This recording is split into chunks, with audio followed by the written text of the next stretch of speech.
Бројот на пациенти впишани во националната листа за трансплантација се зголемува.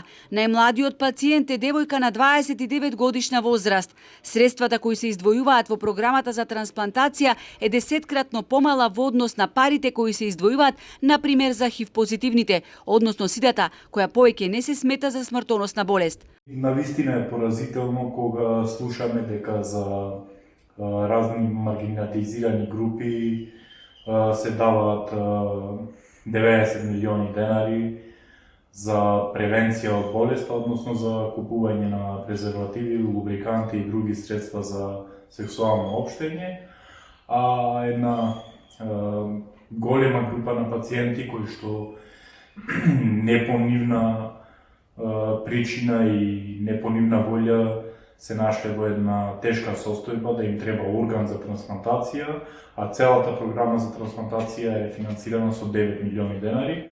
Стотина пациенти во Македонија со години чекаат за трансплантација на органи.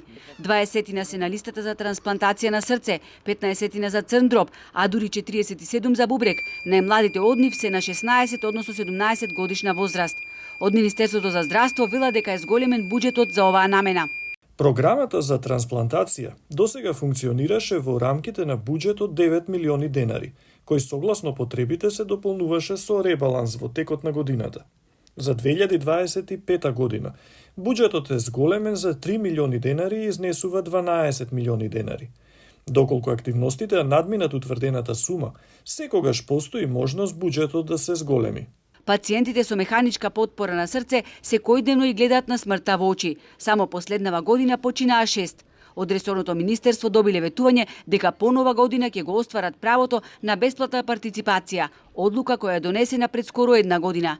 Но тие плаќаат и големи суми за терапија стара повеќе од половина век, која одамна не се употребува никаде во светот. Затоа молат при следното ревидирање на позитивната листа на лекови да се стави за нив толку потребниот лек Ентресто, кој пред 6 месеци го регистрираше Агенцијата за лекови Малмет. Од Сдруженијето Храбро срце со апел до министерот Аравари, час поскоро да се направи првата трансплантација за замена на вештачка пумпа со срце од донор.